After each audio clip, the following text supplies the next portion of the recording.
Hoy toca el tema 3, las revueltas sociales en la Baja Edad Media, en los siglos XIV y XV. Es un tema que adquiere todo su sentido para situar en el contexto de la crisis y de la conflictividad bajo medieval la revuelta irmandiña de 1467. Por lo tanto, vamos a diferenciar claramente lo que era la conflictividad, incluso las revueltas sociales antes de la crisis medieval, que las que nos ocupan aquí, que son las que tienen lugar a partir de mediados del siglo XIV. Hemos tomado como referencia el año 1348, considerando la peste negra como un síntoma, causa y consecuencia de la crisis bajo medieval, que claro, que se coció en las propias dinámicas económicos-sociales que siguen a la expansión medieval en los siglos XI, XII y XIII. Es decir, después de la peste negra, en plena crisis feudal, nos encontramos con un incremento en el número de conflictos y de revueltas, de una intensidad mayor, con una tendencia a prolongarse más en el tiempo y muy extendidos en sus dos dimensiones, conflictos y revueltas, por todo lo que llamamos Occidente medieval, es decir, la Europa de la Edad Media. Aquí vamos a centrarnos en las revueltas. De hecho, voy a cambiar el nombre del tema que hablaba de conflictos y revueltas en el programa que repartimos a comienzos del curso, y que ahora más bien nos vamos a centrar en las revueltas. Primero, porque el tema del curso es una revuelta, y segundo, porque son los fenómenos sociales, es decir, los movimientos sociales, volviendo al término que empleé antes, más intensos, por lo tanto, con más capacidad de incidencia en la historia, y que al mismo tiempo reflejan las contradicciones socioeconómicas del momento con más nitidez. Por lo tanto, el tema, en realidad, hay que rebautizarlo como revueltas sociales en los siglos XIV y XV, siempre partiendo de esa relación interactiva entre conflictos y revueltas por un lado y la crisis feudal por otro, de la que hablamos desde el punto de vista de la economía, desde el punto de vista de la sociedad, desde el punto de vista de la política, es decir, del poder, pero ya hay que empezar, a la altura del tema 3, a darle más importancia a lo que supone la crisis del feudalismo en el ámbito de la mentalidad colectiva, de la mentalidad en el conjunto de la sociedad medieval, y sobre todo la mentalidad desde el punto de vista de los dependientes, de las clases populares, en un sentido mucho más amplio, con una terminología que sirve para todas las épocas históricas. Simplemente la crisis sitúa a campesinos y artesanos principalmente en una situación de no tener nada que perder, en una situación de sobrevivir en muchos de los casos por debajo del nivel de subsistencia económica para ellos y para sus familias, y por lo tanto en una situación que, para hablar en terminología actual, de indignación permanente con una clase dirigente que les exprimía cada vez más. fenómeno común a todas las épocas de la historia en las que hay revueltas y revoluciones, pero que hay que adaptarlas a cada contexto, y el contexto de las revueltas del siglo XIV y XV es el generado por la propia crisis del feudalismo como forma de sociedad, de entender el poder, de entender y de vivir la mentalidad individual y colectivamente. Por lo tanto, cada vez, si nuestro tema de investigación y de explicación son las revueltas y los conflictos, cada vez nos interesa más la mentalidad colectiva, porque es lo que explica en primera instancia por qué estalla en un momento y lugar determinado un conflicto o una revuelta. Incluso el conflicto en un momento dado puede ser algo más habitual, pero la revuelta es un hecho siempre extraordinario, porque la gente se sale de sus actividades diarias y realiza cosas extraordinarias. Es decir, digo que bien lo saben los organizadores del 15M, y lo sufren, el tiempo que se emplea en los movimientos sociales se le restan a otras actividades, por ejemplo a buscar trabajo en los tiempos actuales o a trabajar en profesiones determinadas. Por lo tanto, eso ha sido así siempre. Ya veréis como las revueltas medievales suelen coincidir con la primavera y el verano, y en el caso de la revuelta irmandiña está bien documentado de que ellos sabían que estaban perdiendo la cosecha para dedicarse a asaltar la fortaleza, ¿no? Sin que nadie lo indemnizara por esa pérdida. Naturalmente, en los movimientos sociales no hay instituciones que paguen dietas, y entonces, sabiendo de que eso iba a suponer en el plazo más corto pues un perjuicio para él y para su propia familia, que en situación sociohistórica de niveles de subsistencia para el campesinado, para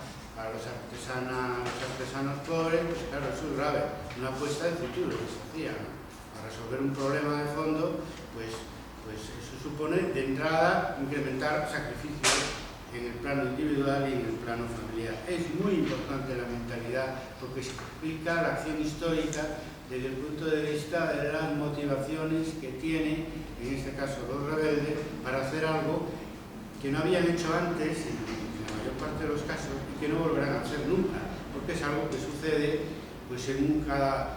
no digo en cada generación, cada 25 años en la historia, es algo que sucede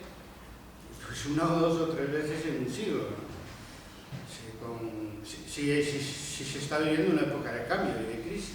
si no, ni siquiera. Por lo tanto, es un momento muy excepcional que el historiador debe buscar herramientas muy específicas para estudiar el por qué la gente normal hace cosas extraordinarias y se rebela contra sistemas que, en este caso, siempre que hay una revuelta, hasta ese momento no solo fueron admitidos, ¿no?, sino, como pasa muchas veces, fueron en su momento un objeto de una conquista histórica, a veces con sacrificio que satisface las necesidades colectivas hasta que deja de satisfacerlas, y entonces se produce una coyuntura de revuelta. Bueno, como siempre vamos a hacer referencia a revueltas campesinas en el campo, revueltas en la ciudad, aunque siguiendo nuestros propios presupuestos metodológicos, confirmados empíricamente, claramente, las que más nos interesan son las revueltas de los campesinos, porque es el sector muy mayoritario de la sociedad en la época medieval y es el sector que genera más excedente económico, que sostiene a la clase dirigente y que sufre de una manera más directa las evoluciones de la coyuntura. Bueno, en alguna de estas revueltas aparece como el precio del grano, ¿no?, como un posible detonante, por ejemplo, ¿no? Porque claro, no lo dije, porque bueno, el curso es largo, tenemos hasta finales de enero e irán surgiendo las cosas, ¿no? Y quiero atenerme a un programa, pero siendo elemento principal de la revuelta los más pobres del campo y de la ciudad, pues lo que hoy llamamos clases medias se pueden llamar, utilizar el término en un sentido puramente descriptivo, también para la época medieval, juegan un papel muy importante. Y no solo la clase media urbana, la burguesía, sobre todo vinculada al comercio y al artesanato también, pero sobre todo al comercio, sino que además juega, y está bien documentado en casi todas las revueltas campesinas, un papel importante también el campesino medio, incluso el campesino rico, porque teniendo más capacidad económica para sobrevivir a la crisis, vive, digamos, la cultura con más dramatismo, es decir, de pasar de pobre a rico con gran facilidad, o tener pasar de pobre a rico con más facilidad. No los encontramos bastante jugando un papel activo en las revueltas. Incluso en las revueltas primeras, que son las más, digamos, protagonizadas por el campesinado pobre o por el artesanado pobre. Vamos a hacer una diferencia entre las revueltas de la mitad del siglo XIV y las revueltas de todo el siglo XV. Hay una diferencia entre un siglo y otro, siempre utilizando particiones temporales que son relativas, ¿no? Porque, por ejemplo, las revueltas de finales del siglo XIV y las del principio del siglo XV se parecen más entre sí, que ya lo veremos, a lo mejor las revueltas de principios del siglo XV con las revueltas de finales del siglo XV. Pero bueno, de todas maneras vamos a seguir la partición temporal a la que estamos acostumbrados, siglos, etc. Después de la peste negra y de la generalización que sirvió de acicate negativo para la expansión de la crisis y la agudización de la crisis, nos encontramos unas revueltas más breves, más violentas,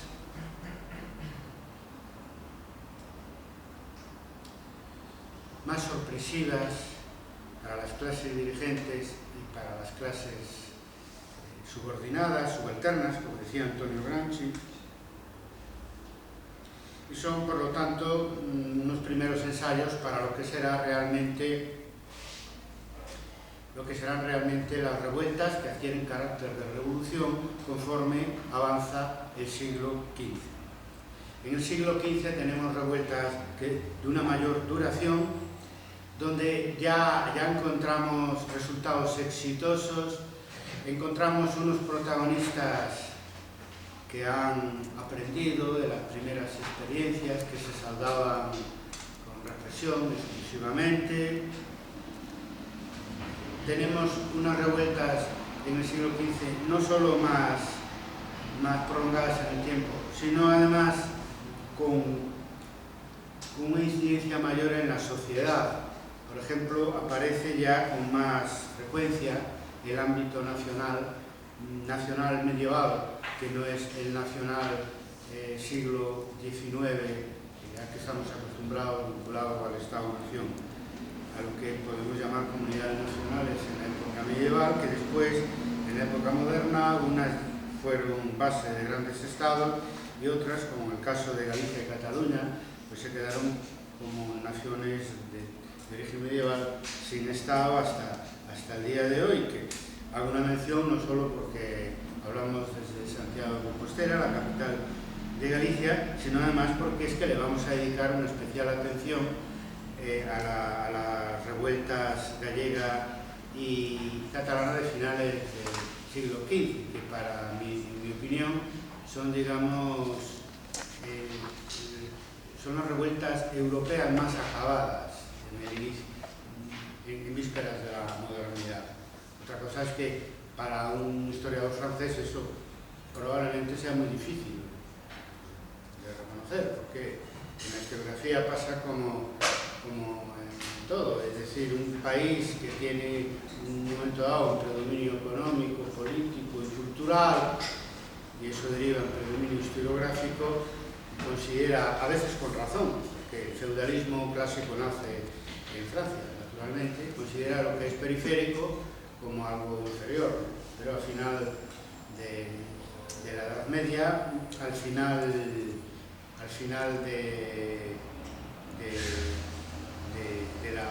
la Baja Edad Media, para precisar mejor, ya las revueltas que anticipaban el futuro ya no se daban en Francia ni en Europa, sino en lo que hoy, aquella también, si el concepto de Europa existiera como entendemos hoy, podemos llamar la Europa mediterránea. Bien, entonces tenemos el siglo XV como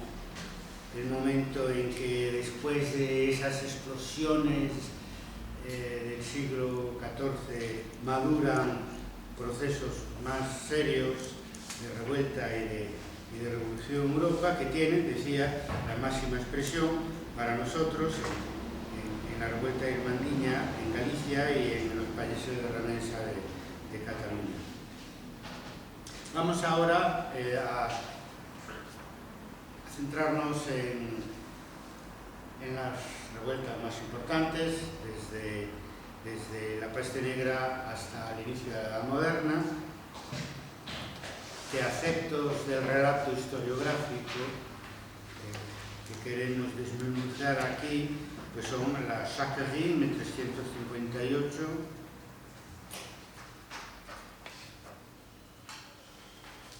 el levantamiento inglés de 1381,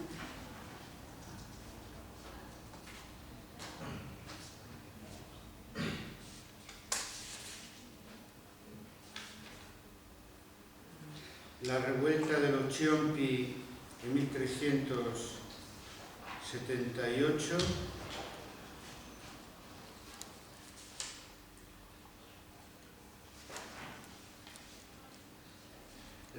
la revolución husita de 1419-1434,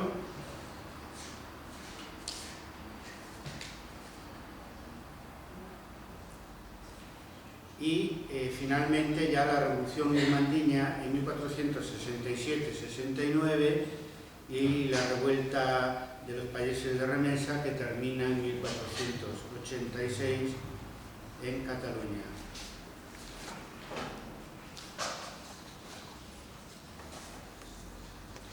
Y alguna hablaré de memoria porque me olvidé del esquema, la página número 4 del esquema, que lo uso sobre todo para no perderme y poder daros el programa de una manera completa. La Jacquerie es el inicio de la conflictividad y de las revueltas medievales para el resto de Europa. De hecho, el nombre tiene su propio interés analizarlo y su propia historia. Jacquerie hace referencia a Jacques Bonhomme, que es una especie de nombre despectivo dice la documentación, el rústico francés, o sea, el campesino francés, y no viene de que se llamara Jacques, ¿no? Sino de que Jacques, acabado en E, pues es un vestido corto que usaban los campesinos. Parece que lo más probable es que venga de ahí, y por lo tanto es la representación del campesino vista desde la cultura de élite como un hombre rústico, ignorante y brutal, por ser la primera revuelta importante y la más conocida en toda Europa, tenemos un grave problema de fuentes, porque la conocemos a través de sus enemigos, a través de sus adversarios, de la cultura nobiliar, de la cultura elitista, y no es fácil a veces ver la humanidad que hay debajo. Pero bueno, de todas maneras, es lo que hay. Un problema que tienen las revueltas medievales es que muchas de ellas no han sido objeto de investigaciones con metodologías actuales. Nos estamos manejando con unas fuentes conocidas de siempre y con unos enfoques historiográficos pues bastante tradicionales.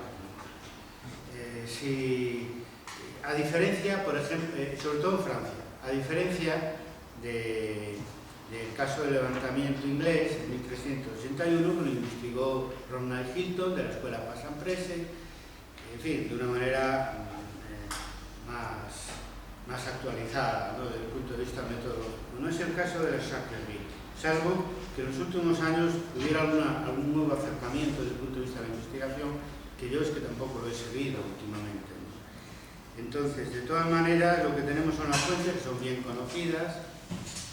y las fuentes nos dan una idea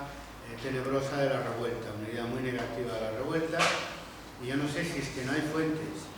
de los propios protagonistas, o que no se han buscado, o que se han buscado, se han encontrado y se han despreciado, no lo sé. De todas maneras, es un caso bastante único, ¿eh? La Sacrerie ha pasado a la historia a través de sus enemigos. Por lo tanto, ojo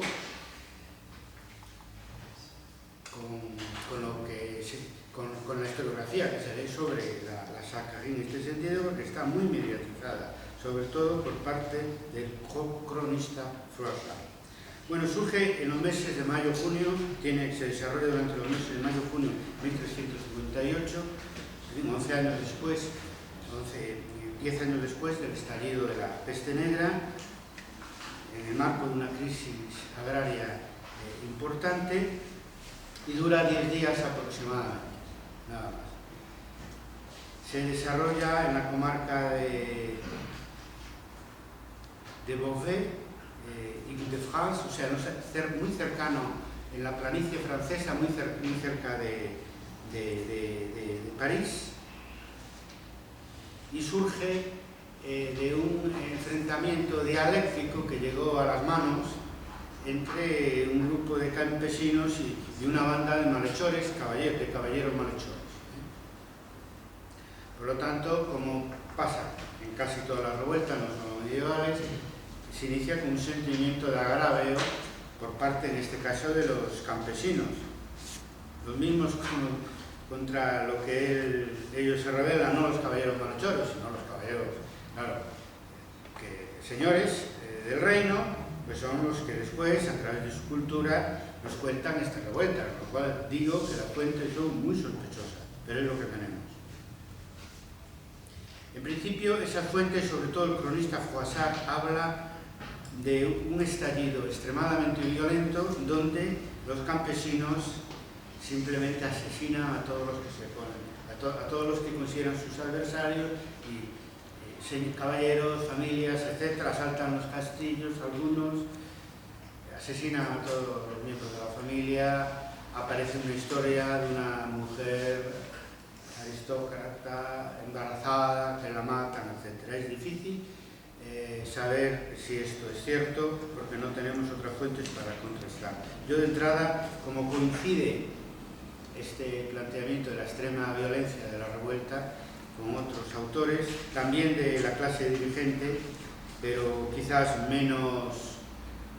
pronobiliares que Froissart, pues podemos dar, y todos damos por hecho, de que efectivamente tiene una carga de violencia muy fuerte, de ira, de rabia contra sus enemigos, ¿no? que les hacían sufrir, y como respuesta a una situación de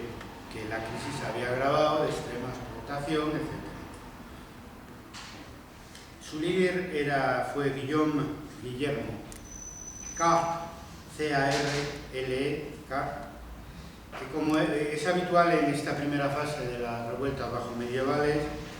pues, en fin, es ajusticiado por los señores, ¿no? Prácticamente todos ellos mueren, los líderes,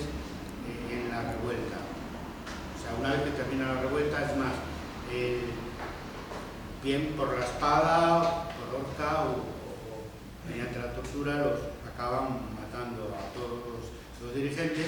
que en todos los casos pues tenían cierto nivel cultural, etc. Yo no he hecho un análisis detallado. Esta revuelta acaba con represión, no solo en sus dirigentes, sino también en los propios participantes,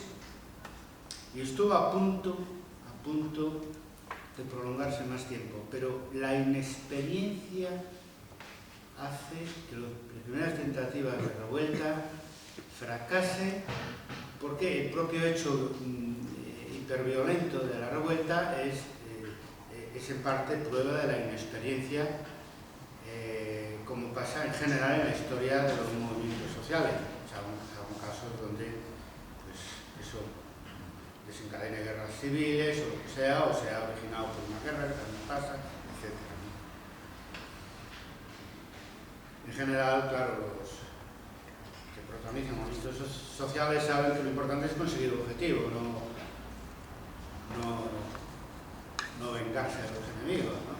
Eso es lo que da la madurez de un movimiento social que en este caso, en todo el occidente medieval, estaba en sus comienzos explosivos y donde terminaba con una gran represión. Digo que estuvo a punto de no ser así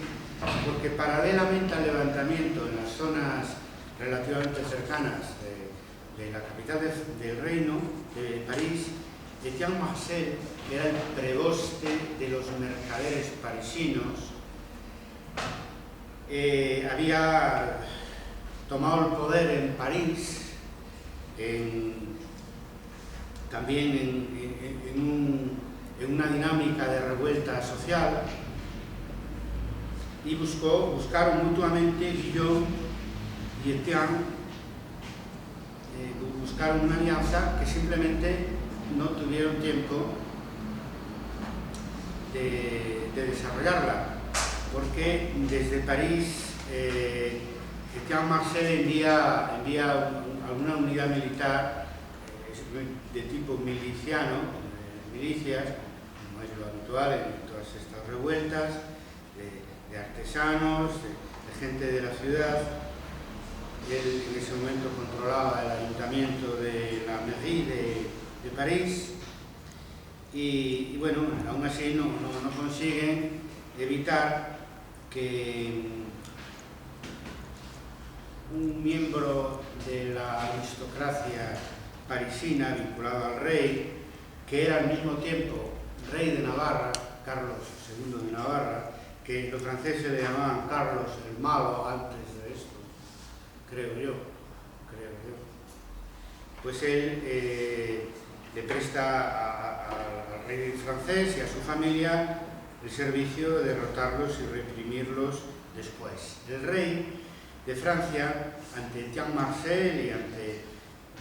ante Guillaume Carr, sobre todo ante Etienne Marcel, ha adoptado una actitud ambigua, porque es muy de la mentalidad medieval ver en el rey pues el rey justo, el rey que hace equilibrios para mantener la unidad de la sociedad. Este es su discurso oficial, ¿no? Pero, y por lo tanto, eso le permitía muchas veces al rey pues tener una cara para los rebeldes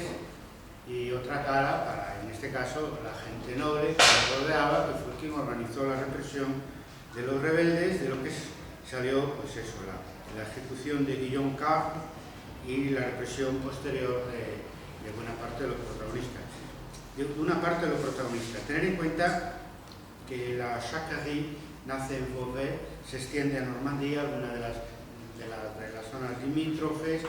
y nunca llegó a alcanzar, probablemente como en general hasta final de la Edad Media, las revueltas más que unos miles de rebeldes, ¿no?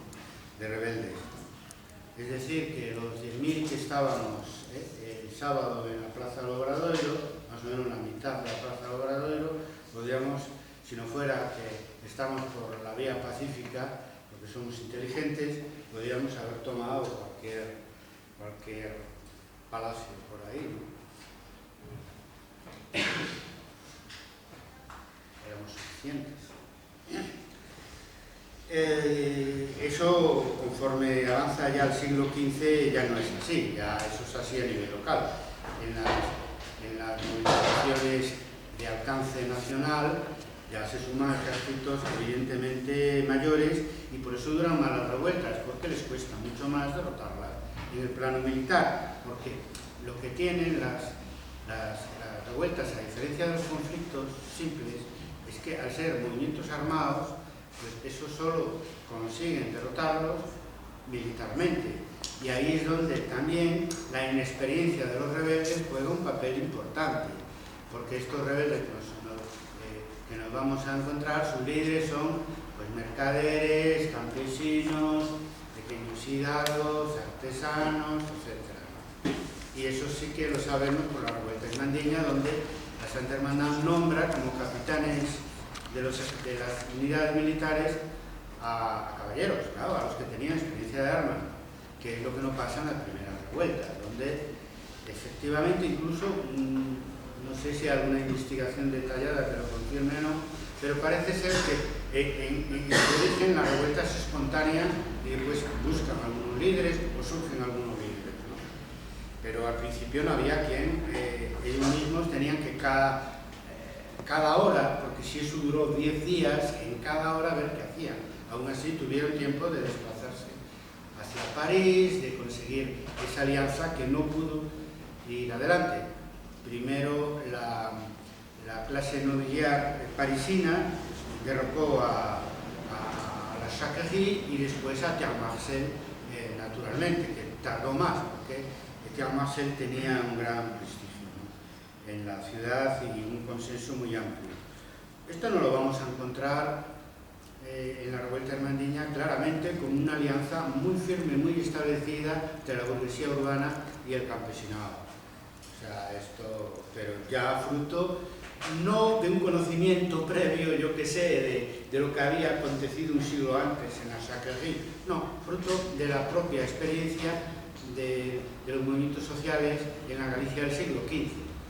donde al final pues, llegan a una convergencia bastante inteligente y muy bien organizada alrededor de la Santa Hermandad del Reino de Galicia, donde dirigían ejércitos no solo, sobre todo en el asalto de las fortalezas, no solo los capitanes que son de nombres muy conocidos, que eran los que tenían para las batallas campales, no, pero en los asaltos a las fortalezas las unidades militares las dirigían mercaderes,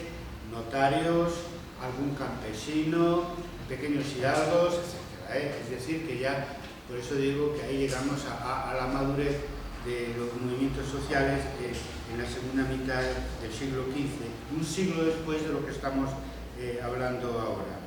Bueno, lo de Jacquerie dio nombre posteriormente a todo tipo de levantamiento campesino. En Francia eso fue inmediato. En los siglos siguientes se llamó Jacquerie cuando se daba un levantamiento campesino, independientemente que acabaron siendo mucho más prolongados, más maduros, más experimentados en el futuro, ¿no? Y eso además creó, digamos, una tradición historiográfica negativa, y es de pensar que para el resto de la Edad Media nos encontramos con un hecho parecido a la Jacquerie, es decir, una explosión social que dura unos días nada más, y que parece ser que se desvanece en el aire. No es así, porque en el caso francés genera una tradición popular e historiográfica, es decir, tanto oral como culta, que llega pues hasta hoy en día prácticamente, y que identifica Jacquerie con revuelta campesina, con esas connotaciones negativas que nos dan las fuentes que informan de los hechos, donde, por desgracia, a diferencia de lo que ocurrirá con otras revueltas posteriores, y desde luego con la revuelta irmandiña, pues allí no teníamos el punto de vista de los propios protagonistas. Rodney Hilton decía que sí estudió con metodología actual el levantamiento inglés de 1381,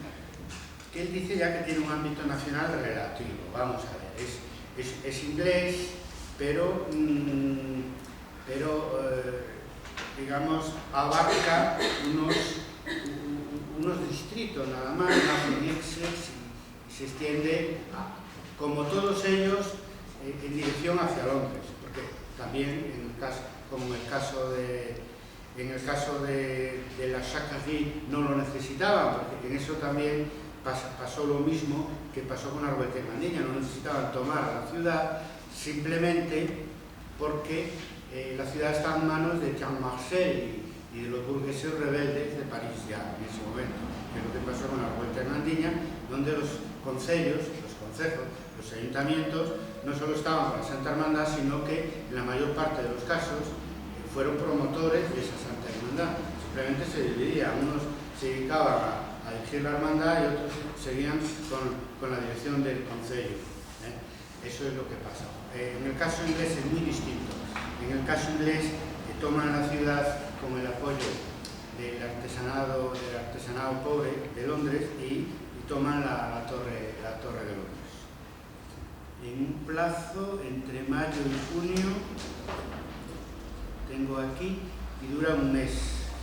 la revuelta, lo cual ya es un avance importante desde el punto de vista de la experiencia de la Sacquerie. Bueno, habían pasado 30 años, toda una generación. Yo esto lo hago lo digo así, con punto de vista de historiador, porque habría que probar que hubiera relación directa entre la experiencia de la Sacquerie y la experiencia de levantamiento de 1381, es decir, desde el punto de vista de los propios campesinos. No se puede excluir, pero eso exigiría estudiar las tradiciones orales que difunden las revueltas, etc. De lo que sí seguramente yo estaría más cierto, es que entre las clases dirigentes sí se conocían estas cosas. Porque las crónicas de Froissart, por ejemplo, pues se conocían en Francia. Por lo tanto, estamos convencidos que los que acaban reprimiendo la revuelta inglesa en 1381, pues conocían la experiencia de 1358 de la Sacquerie francesa, seguro. Entre las clases populares puede ser, no lo sé. Entre los propios campesinos puede ser, no lo sé. Habría que comprobarlo sobre el terreno, e insisto que no se han hecho demasiadas investigaciones actualizadas sobre estos movimientos sociales bajos medievales, por lo menos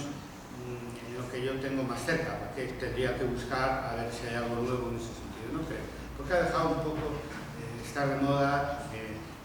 avanzado ya a los años 70, 80, principios de los 90, ha dejado de estar un poco de moda esto de estudiar los conflictos de la revuelta y las revoluciones, que ya en la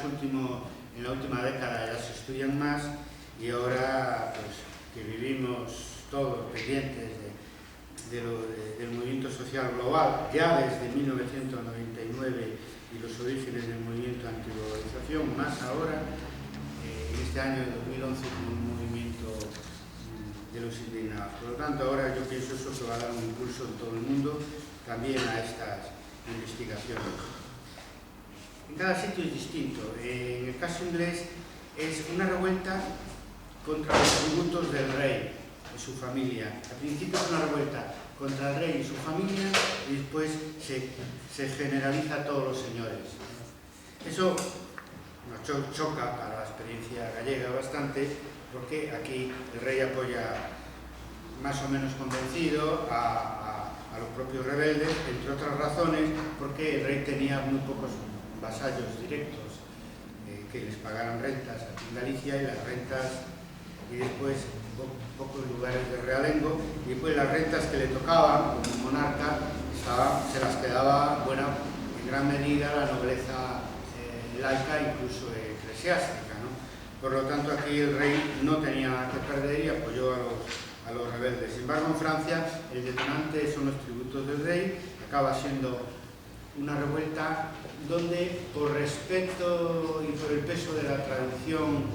del rey justiciero, pues no iba tanto contra el rey como contra su círculo, pero en el fondo iba contra el rey, y el rey colaboró evidentemente, siempre de esa manera, no sabiendo su mano izquierda contra su mano derecha, en la represión final. Toman la Torre del Orden de Londres, no como en el caso de la Sacquerie con el apoyo de la burguesía, sino con el apoyo popular en Londres, y Watt, Tyler, John Ball, que son sus dirigentes más reconocidos, pues son ajusticiados. Por lo tanto, tiene muchos elementos comunes con la Sacquerie, y eso nos lleva a 1378. Vamos a retroceder, por lo tanto, 3 años en la Florencia en la Florencia previa al Renacimiento. en una ciudad-república, en la Italia del Norte, donde el predominio urbano, gracias al comercio, hacía del norte de Italia un lugar muy distinto del resto de Europa. No es igual lo mismo, naturalmente, en el sur de la Italia medieval, hablando con la terminología geográfica actual. La revuelta de los Ciompi se escribe C-I-O-M-P-I. De los Ciompi es el prototipo de revuelta urbana protagonizado por los artesanos más pobres que no tenían gremio, que no tenían poder en los gremios. Los gremios en ese momento formaban parte del sistema. Y entonces nos encontramos con una revuelta también que dura poco tiempo. Toman en Florencia el Palacio de la Signoria, logran concesiones como la posibilidad de tener un gremio propio, y terminan pues reprimidos como podemos, y aislados, o sea, como podemos suponer. Por lo tanto, en ese sentido, es un estilo de revuelta muy del siglo XIV todavía, y que dura poco, que es violento y que bueno, conlleva cambios posteriores en la estructura de la democracia urbana, que era en ese momento, pero no tiene una especial incidencia en la historia del norte de Italia en este momento, simplemente porque permanece aislado en las propias murallas, en el interior de las murallas de la ciudad. Era una especie de lucha de clases en el interior de la ciudad de Florencia, a lo que yo hago referencia para contar para decir algo sobre las revueltas urbanas, por ser la más importante y la más recordada hoy en día. De hecho, existe en Florencia una plaza que se llama la Piazza de los Ciompi, y que me imagino que la habrán escogido la plaza por su significación. Florencia es una ciudad que en gran medida tiene un trazado medieval, etc. Y en esa plaza todavía hay un mercadillo ahí, que es una especie de rastrillo así bastante, que es el rastrillo de antigüedades oficial de la ciudad, bastante precario, ¿no? Todavía se vive allí lo que pudo ser el mundo del Ciompi. No es porque las casas sean las del siglo XIV, pero probablemente el trazado y la zona de la ciudad en la que está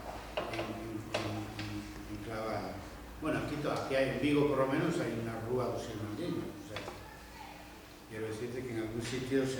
pero la revuelta de los Ciompi es históricamente muy importante para Italia, a pesar de su carácter local, precisamente por tener lugar en Florencia. Los movimientos urbanos en una sociedad feudal mayoritariamente rural no consiguen incidir históricamente si no logran alianza con los campesinos, que en este caso ni siquiera, por lo que yo sé, se pretendió. La revolución husita, se le trata así de revolución en la terminología historiográfica tradicional, estalla en Bohemia, que es la parte occidental de la actual Chequia, ¿no? Y tiene como capital Praga. En 1419 se extiende hasta 1431, y ahora vais a entender por qué se extiende tanto tiempo, años ya de extensión, y eso es debido a que se trata en realidad de un movimiento religioso vinculado a la Reforma protestante. Es la prehistoria de la Reforma protestante contra la Iglesia Católica, donde uno de sus líderes, más importante desde el punto de vista social. Jeliv, lo digo en castellano, J-E-L-I-V, Juan, pues él es el que le da una dimensión social, transforma lo que era una revuelta religiosa en una revuelta social, transformando el discurso original de Juan Hus, H-U-S, que da el nombre a la revuelta husita, H-U-S, que es un teólogo crítico con la Iglesia Católica, imperante en toda Europa, y con la crítica de la corrupción que existía en la Iglesia, y que su sucesor, Jeliv, lo transforma el discurso religioso de retorno al igualitarismo del Evangelio. Incluso se habla una primera frase de comunismo de las primeras comunidades cristianas, de la reivindicación religiosa de un régimen igualitario desde el punto de vista social, que eso pues transmigró del discurso religioso al discurso social, desde el momento que en su lucha contra la Iglesia Católica y su poder terrenal, el movimiento husita pues predicaba una ciudad de Dios sin señores, y defendía una soberanía popular, que la gente no tenía que ser mandada por nadie que no fuera la autoridad religiosa tal como ellos lo entendían. Todos sus líderes eran sacerdotes o fueron sacerdotes, normalmente de bajo clero, desde el propio Hus hasta los que encabezaron realmente la revuelta en la fase armada, que fue Jeliv y también Procopio, ambos ajusticiados una vez que son derrotados militarmente. La revuelta en su plano religioso seguirá hasta finalmente los husitas acabaron, digamos, integrándose en el movimiento de reforma protestante que dirigió Lutero. O sea, pero eso es ya, estamos hablando de décadas después de la propia revuelta, que duró esos años, tuvo un carácter interclasista, igual que la revuelta irmandiña, así como Froissart ridiculizaba a los campesinos de la Saquerí diciendo que utilizaba cuchillos y utensilios agrícolas en su revuelta, lo cual había que confirmarlo. Yo no me lo creo, sinceramente, porque así no podían enfrentarse como se enfrentaron al ejército de Carlos el Malo. Pero bueno, es también otra tradición negativa que todavía hoy existe, de creerse que incluso se aplica a los irmandiños, de que iban con sachos y forcas asestando fortalezas, cuando todo el mundo tenía armas, sobre todo armas que podía fabricar el herrero del pueblo, como eran espadas y lanzas, como mínimo, ¿no? Armas poco sofisticadas, como lo eran en general en la época medieval. Todo el mundo estaba armado. Pero bueno, parece ser que en la revuelta husita pues se utilizan mosquetes, armas de fuego, cosa que no sucede en ninguna de las revueltas de las que vamos a hablar aquí, ni siquiera en la irmandiña, a pesar de que se conocía la pólvora y que, como se ve ya en el centro de Europa, a principios del siglo XV, había pólvora y se usaban en las revueltas.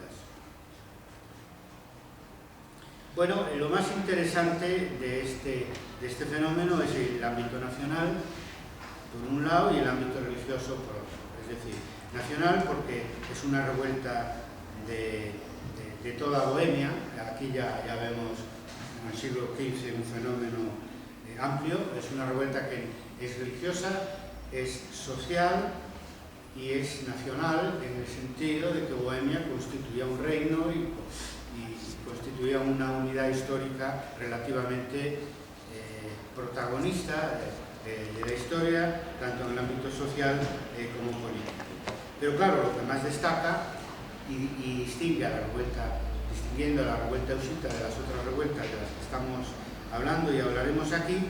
es que es la derivación social de un levantamiento por razones religiosas, donde los cinco artículos primeros que originan la revuelta, solo el último es social, los demás tienen que ver con problemas de disputas por el dogma cristiano y por el comportamiento de la Iglesia Católica. El quinto era la secularización de los bienes de la Iglesia, cosa que era, claro, un elemento extraordinariamente revolucionario para principios del siglo XV. No olvidar que aquí la desamortización de Mendizábal se hizo en 1833 en España, en el marco de la Revolución Liberal, y los husitas lo planteaba, entre otras cosas, de carácter antiseñorial. Claro, al principio iba contra los señoríos eclesiásticos cristianos, pero naturalmente eso, por ese lado, acabó también cuestionando todo el sistema feudal, todo el sistema señorial. Por lo tanto, ámbito nacional, ámbito religioso y ya un tipo de revueltas muy del siglo XV. Y para terminar, pues la península ibérica será ya en la segunda mitad del siglo XV protagonista como antigua periferia del sistema feudal. Aparece como el lugar de Europa donde se forma el primer Estado moderno importante, en el cual se inspiró Maquiavelo para su libro El Príncipe, y además es el primer Estado que dará lugar al primer imperio ya en el siglo XVI, que se crea en el mundo a partir del llamado descubrimiento de América y de la expansión de los reyes católicos hacia América. Fue el primer imperio mundial, el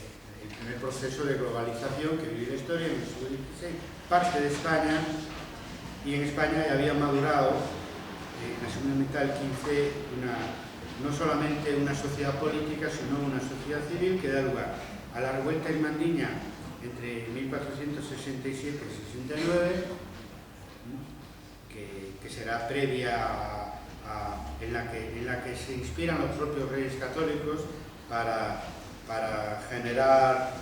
unos poderes públicos que garanticen la seguridad, la paz y la justicia en el reino, con la diferencia que los irmandiños lo planteaban vía revuelta por abajo y los reyes católicos por arriba, generando un nuevo tipo de Estado. Como de eso hablaremos en el resto del curso, los minutos que quedan no le vamos a hacer caso al timbre, siempre aviso un poco antes de que termine la clase. Lo voy a dedicar a daros unas pinceladas sobre algo que conocéis menos, que es los payeses de Remensa. Remensa es una palabra catalana que significa redención. En Cataluña existe al final del siglo XV todavía la adscripción del vasallo a la tierra. Entonces, para poder abandonar la tierra del señor, tenía que pagar hacer un canon, es decir, que es lo que se llamaba una redención, es decir, por eso le llaman payeses campesinos en catalán, de Remensa, porque estaban sujetos al sistema feudal por la vía de la adscripción a la tierra de la que dependían, cosa que pues era un anacronismo ya a finales del siglo XV. En Cataluña, este es un tema que estudió sobre todo Vicens Vives de una manera sistemática, con documentación, los países de Remensa. Hay de José María Salrach alguna síntesis muy interesante, bastante actualizada,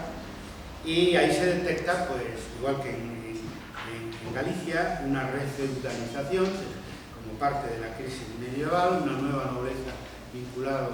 a las fortalezas. La refeudalización suponía exacciones arbitrarias, lo que aquí se llama agravios señoriales. En Galicia, un incremento de las rentas, que en Galicia se dio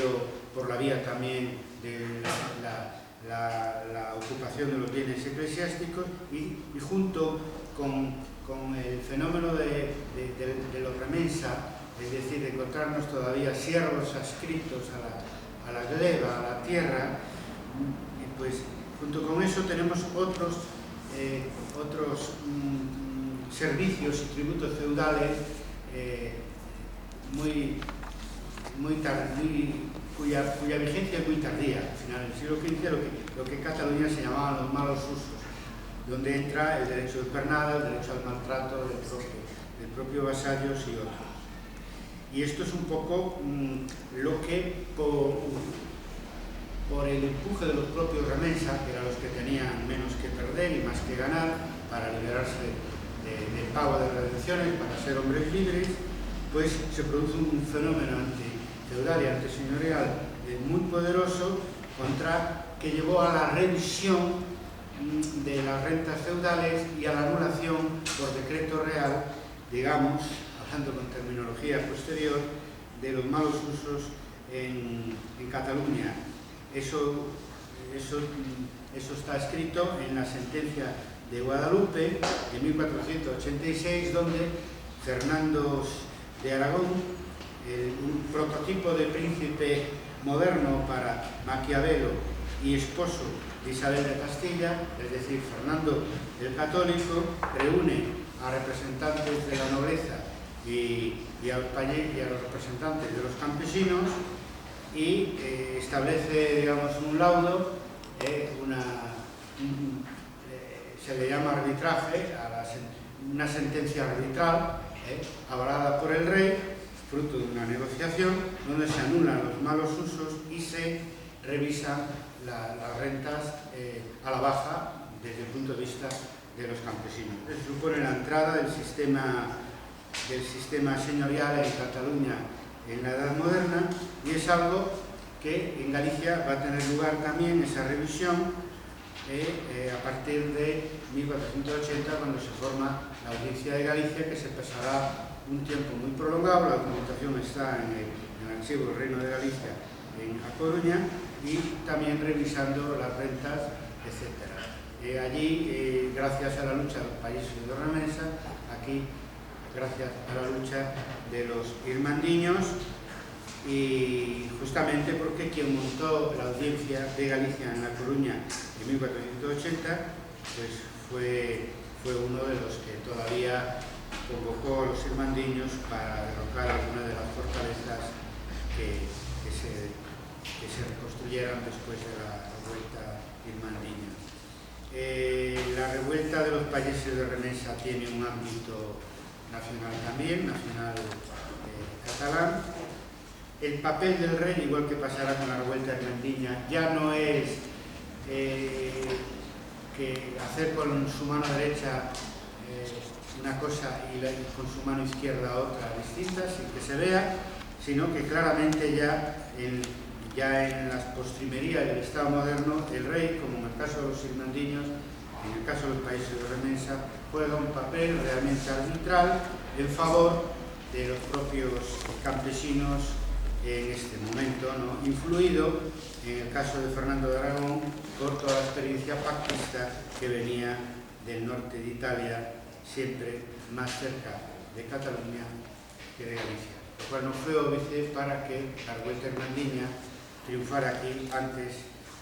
que la revuelta de los payeses, en un plazo de tiempo muy reducido, y poniendo a la península ibérica, a lo que en aquel momento era la corona de Castilla por un lado, la corona de Galicia por otro, recién unificadas, pues en el centro de lo que iba a ser la historia europea